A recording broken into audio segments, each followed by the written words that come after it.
उस गांव में हर साल जब बारिश का मौसम आता तो मानो आसमान में छेद हो गया हो और मूसलाधार बारिश बिना रुके बरसती रहती। उस बारिश की मार से गांव के गरीब लोगों के घरों में घुटनों तक पानी भर जाता या फिर पुराने खपरेल घरों की छत से पानी टपक टपक कर पूरा घर तालाब बन जाता और वे लोग नरक जैसी जिंदगी देखने को मजबूर हो जाते। ऐसे उस गांव में आशुतोष नाम का एक भ्रष्टाचार एमएलए रहता। जनता के पैसे को अपने निजी फायदे के लिए और ऐशो आराम के लिए इस्तेमाल करना उसकी आदत बन चुकी थी। चुनाव के पहले जनता से झूठे मोटे वादे करना, वोट के लिए शराब, बिरयानी, पैसे अंधाधुंध बांटना उसकी फितरत थी। उसके ठीक बगल में जिगर नाम का उसका चमचा रहता। जिगर को आशुतोष का यह भ्रष्टाचार बिल्कुल पसंद नहीं था, इसलिए वह हमेशा आशुतोष पर व्यंग कसते हुए डायलॉग मारते रहता। लेकिन कम अक्ल आशुतोष को उसका यह व्यंग समझ में नहीं आता और वह यह सोचकर खुश हो जाता कि जिगर शायद उसकी तारीफ कर रहा है। उसी गांव में आशुतोष को नापसंद करने वाला अमर नाम का एक पढ़ा लिखा समझदार युवक भी रहता है।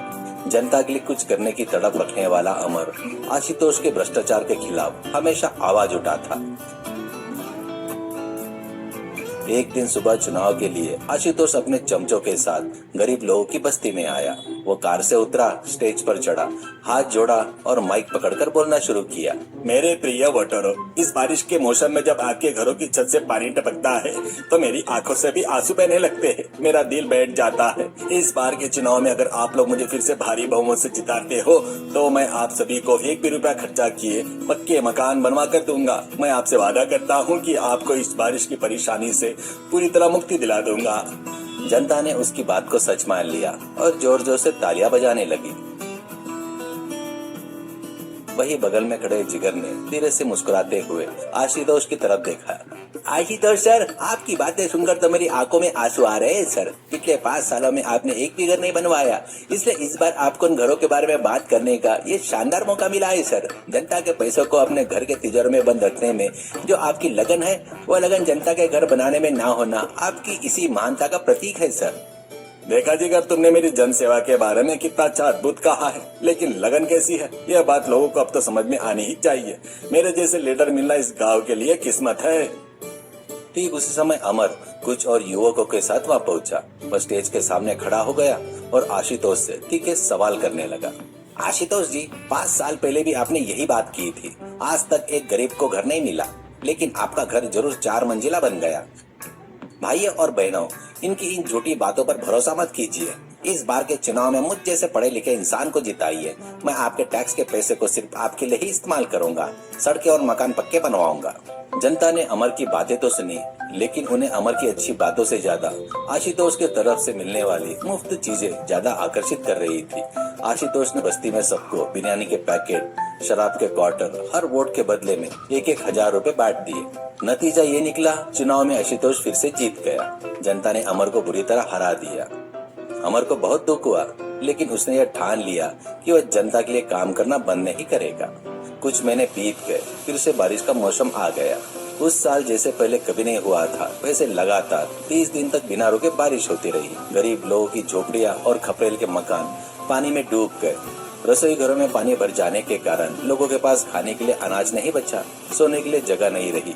वे सब मिलकर गुस्से में आशुतोष के घर आए और कॉलिंग बेल बजाई। आशुतोष ऊपर के मंजिल से धीरे से नीचे उतर कर आया। एमएलए साहब, हमारे घर डूब चुके हैं। चुनाव से पहले आपने हमको कहा था कि हमें पक्के मकान देंगे, लेकिन अब हम सड़कों पर आ गए हैं। हमारे साथ न्याय कीजिए।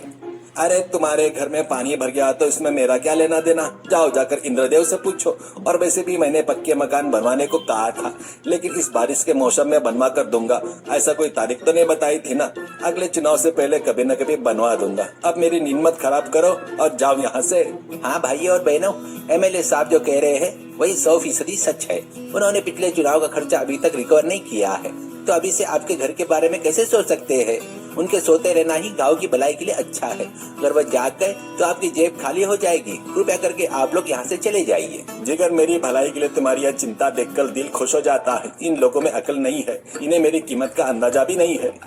जनता आशुतोष की इन झूठे बातों को समझ गई कि वो ठगे जा चुके हैं और वे रोते हुए वापस लौट आए।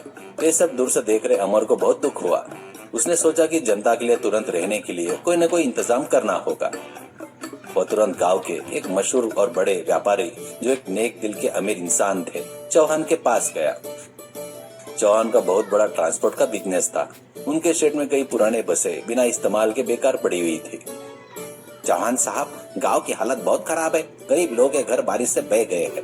आपके शेड में जो पुरानी बसें बेकार पड़ी है ना, अगर वे मुझे आप दे दे तो मैं खुद अपने पैसों से उनकी मरम्मत करवा कर उन्हें रहने लायक घर में बदल दूंगा। गरीब लोग उन बसों के घरों में भीगे बिना आराम से रह सकेंगे। कृपया करके मदद कीजिए। अमर, तुमने बहुत ही नेक बात सोची है। पढ़े लिखे नौजवान को तुम्हारी तरह सोचना चाहिए। वे पुरानी बसें वैसे भी कबाड़ में जाने वाली थी, उन्हें जनता की भलाई के लिए इस्तेमाल कर लो। इसके लिए मैं 1 रुपया भी नहीं लूंगा। तुम्हें और भी कोई मदद चाहिए तो मैं करने के लिए तैयार हूँ। अमर बहुत खुश हुआ। उसने अपनी खुद की जमा पूंजी का इस्तेमाल किया, कुछ मैकेनिक और बड़े कारपेंटरों को बुलाया और उन पुरानी बसों को खूबसूरत घरों में बदल दिया। बस की छत पर पानी न टपके इसके लिए वाटरप्रूफ कोटिंग करवाई। इस तरह उसने उन बसों को बारिश में भीग रहे गरीबों को मुफ्त में रहने के लिए सौंप दिया। लोग उन जब बस घरों के अंदर गए तो वो हैरान रह गए। बाहर चाहे कितनी भी तेज बारिश क्यों नहीं हो रही हो, बस के अंदर एक बूंद पानी भी नहीं टपक रहा था। वे सब सुरक्षित और गर्माहट के साथ बस घर में रहने लगे। अमर के इस महान कार्य के लिए पूरे गांव ने उस पर प्रशंसा की बौछार कर दी। जनता की आंखों में खुशी देखकर अमर को भी बहुत संतुष्टि मिली। फिर से 5 साल बीत गए। दोबारा चुनाव का समय आ गया। आशुतोष हमेशा की तरह बड़ी बड़ी गाड़ियों में फिर से उसी बस्ती में चुनाव प्रचार के लिए आ गया।